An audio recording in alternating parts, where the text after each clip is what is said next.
में आरक्षण अब जनता की अदालत में राजनीतिक लाभ हानि का रास्ता तलाशने लगा है।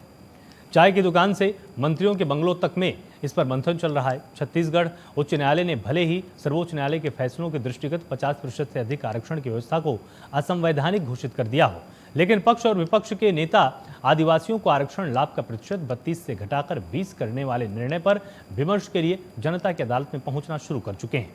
कांग्रेस के प्रदेश अध्यक्ष मोहन मरकाम से लेकर सभी आदिवासी नेता भाजपा के खिलाफ आक्रामक हो चुके हैं।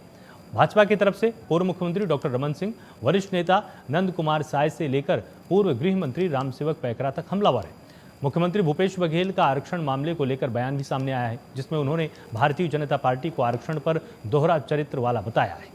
मुख्यमंत्री ने कहा कि 2012 से लेकर 2018 तक भारतीय जनता पार्टी को मौका मिला था, लेकिन आदिवासियों के हितों के लिए उन्होंने कोई काम नहीं किया।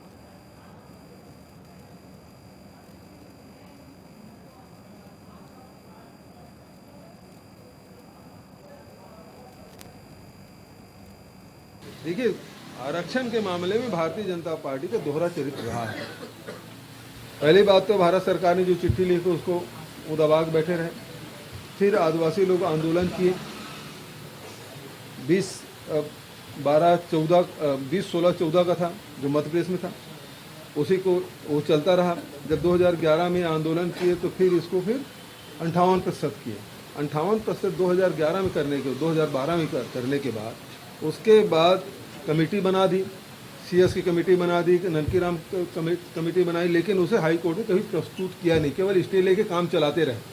तो कभी न कभी स्टे की सुनवाई होगी, लेकिन 12 से लेके 18 तक के उनको मौका मिला था, लेकिन उसमें उस दिशा में आगे क्या कार्रवाई की।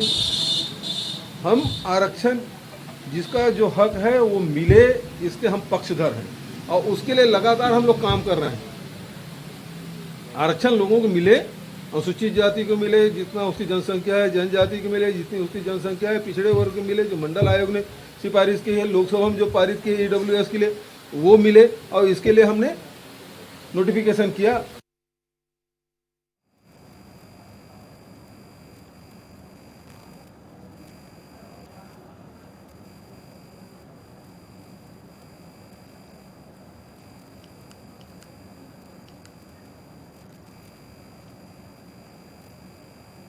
छत्तीसगढ़ी आदिवासी संस्कृति को लोगों तक पहुंचने के लिए कोंडागांव, बरसाना, रास गरबा समिति की ओर से निरंतर प्रयास किया जा रहा है। इसी कड़ी में गरबा स्थल पर समिति द्वारा छत्तीसगढ़ और आदिवासी वेशभूषा का आयोजन किया गया। इसमें युवतियां छत्तीसगढ़ी गाने में गरबा करती हुई नजर आईं। साथ ही लोगों को तंदुरुस्त और निरोग रखने के लिए फिटनेस गर्ल की ओर से भी गरबा में एक झलक देखने को मिली है, जहां फिटनेस गर्ल की टीम ने सभी दर्शनार्थियों का दिल छू लिया। आदिवासी संस्कृति को लेकर कार्यक्रम किया गया है।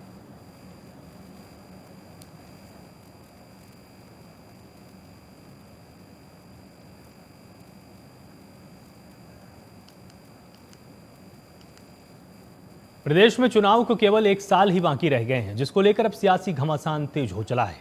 बीजेपी और कांग्रेस में वार पलटवार का दौर शुरू है। बीजेपी ने तो अपने प्रदेश प्रभारी प्रदेश अध्यक्ष के साथ साथ भारतीय जनता युवा मोर्चा प्रदेश अध्यक्ष में फेरबदल कर दिया है। भारतीय जनता युवा मोर्चा प्रदेश अध्यक्ष के रूप में रवि भगत को यहां पर नियुक्त किया गया है। वहीं नए प्रदेश अध्यक्ष पहली बार मीडिया से मुखातिब हुए हैं। इस दौरान उन्होंने कांग्रेस सरकार पर जमकर निशाना साधते हुए कहा कि कांग्रेस पर प्रदेश के युवाओं के साथ छलावा करने का बड़ा आरोप लगाया है। इसमें सरकार ने युवाओं के लिए कुछ नहीं किया, ऐसा आरोप लगाया गया।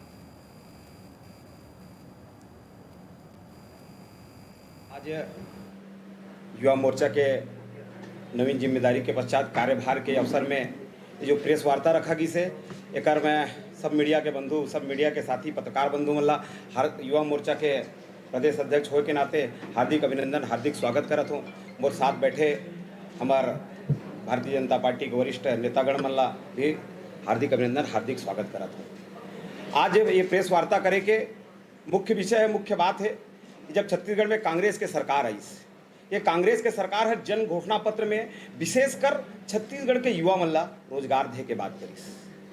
छत्तीसगढ़ के युवा मल्ला रोजगार नहीं दे पाऊँ तो मतलब बेरोजगारी भत्ता दूंगे, लेकिन दोनों वादा कहीं ना कहीं आज अधूरा है। तेकर कारण आज छत्तीसगढ़ के युवा अपने आप ठगा महसूस करा थे। छत्तीसगढ़ के युवा अपने साथ धोखा हुआ महसूस करा थे। छत्तीसगढ़ के युवा के भविष्य कहीं ना कहीं अंधकारमय है। आप सब जानत हो, बड़े बड़े होल्डिंग पोस्टर लगा के सम्माननीय छत्तीसगढ़ के मुख्यमंत्री भूपेश बघेल जी 5 लाख नौकरी देहूँ, ऐसा बड़े बड़े पोस्टर लगाइस। जब हमार नेता प्रतिपक्ष ये विषय ला उठाइन, जानकारी मांगी तो कितना इस 21,000। इस प्रकार से छलावा के राजनीति भूपेश बघेल जी करत है। आप सब ये बात भी भली बात ही जानत हो कि किस प्रकार से अनियमित कर्मचारी मतलब नियमित करे के बात किया गई, किस प्रकार से हमारे कर्मचारी बंधु मन हड़ताल करते हैं, उनका सुना नहीं जाते, उनका दमन किया जाते है। ये बात भी आप मन भली भांति जानत हो।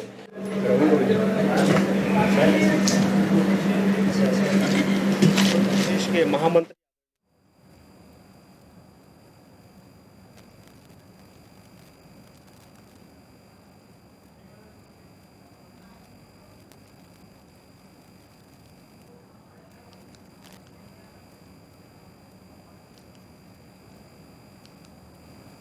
Road safety world series cricket tournament का दूसरा सीजन भी छत्तीसगढ़ में कराया जा रहा है। इसको लेकर प्रदेश में राजनीतिक सियासत भी गर्मा गई है। भाजपा ने कहा कि छत्तीसगढ़ सरकार के द्वारा रोड सेफ्टी क्रिकेट टूर्नामेंट कराया जा रहा है, लेकिन रोड की हालत खस्ता है।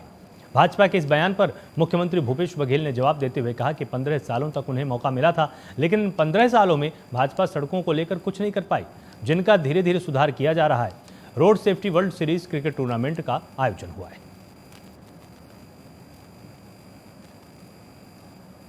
मतलब 15 साल मौका मिला, सब खराब करती थी हमको। बिल्कुल सही बात है। उसके शासनकाल में सरगुजा और रायगढ़ का जसपुर का इलाका पूरी तरह से खराब मिला था। बस्तर में हम लोग सड़कों की हालत सुधारी है, मैदानी हिस्से में रास्ता हम लोग सुधार रहे हैं और लगातार उस दिशा में काम हो रहा है और सड़कों की हालत हमारी बहुत अच्छी होगी।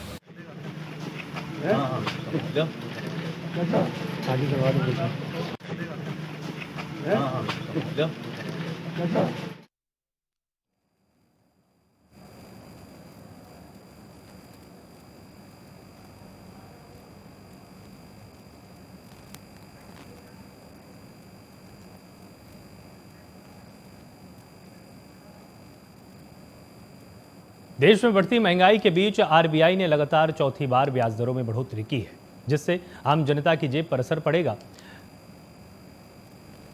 बैंक ने रेपो रेट में 50 बेसिक अंक की बढ़ोतरी कर दी है, जिससे होम लोन समेत सभी तरह के लोन महंगे हो जाएंगे। मुख्यमंत्री भूपेश बघेल ने आरबीआई ने रेपो रेट में बढ़ोतरी को लेकर केंद्र सरकार पर तंज कसते हुए कहा कि देश में महंगाई बढ़ती जा रही है। भारत सरकार ये खुद स्वीकार कर रही है। केंद्र सरकार ने जो महंगाई भत्ता बढ़ाया है, स्वीकार किया है कि देश में महंगाई बढ़ी है। चिंता का विषय है, देश की जनता को दोहरी मार से जूझना पड़ रहा है।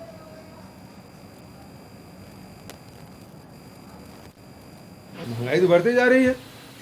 भारत सरकार खुद स्वीकार कर रही है कि अभी जो महंगाई भत्ता बढ़ा है वो बता रहा है कि महंगाई बढ़ी है। महंगाई रोकने के लिए सरकार क्या कर रही है, ये भी चिंता का विषय है। एक तरफ रोजगार मिल नहीं रहा है और जो नौकरियां थी वो खत्म करते जा रहे हैं, और दूसरी तरफ महंगाई बढ़ती जा रही है। मतलब देश की जनता को दोहरा मार। अब सरकारी कर्मचारी को तो दे दिए डीए, लेकिन आम जनता के लिए क्या है, उसके लिए महंगाई बढ़ी ना, और ऊपर में और रेपो रेट और बढ़ा दिए। तो इसका मतलब है कि आम जनता को लूटने का काम केंद्र सरकार कर रही है।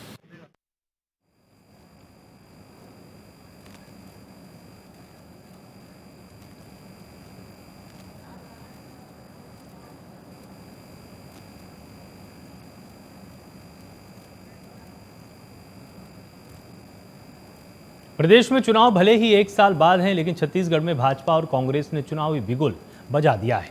दोनों ही पार्टियां अभी से तैयारियों में जुटी हुई हैं। पिछले 2 महीने में भाजपा 2 बड़े प्रदर्शन कर चुकी है। वहीं कांग्रेस के प्रभारी और प्रदेश अध्यक्ष भी हारी हुई सीटों की समीक्षा करने विधानसभा क्षेत्रों का दौरा कर रहे हैं।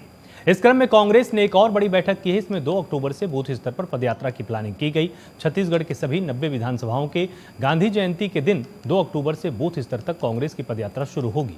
भारत जोड़ो यात्रा की तर्ज पर होने वाली इस यात्रा के लिए जिला, ब्लॉक तथा बूथ स्तर के समन्वयकों की नियुक्तियां की जा चुकी हैं।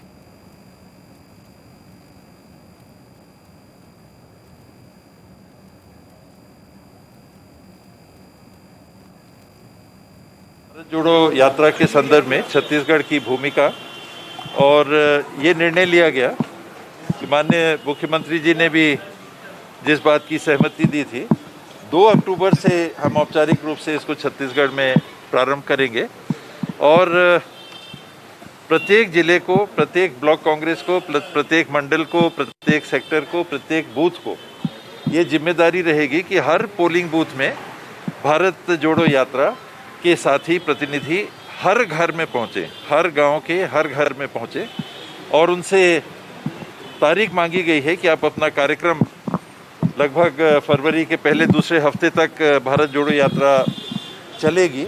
इस दरमियान राज्य के लगभग 24,000 मतदान केंद्रों में प्रत्येक मतदान केंद्र के प्रत्येक घर में साथियों को पहुंचना है।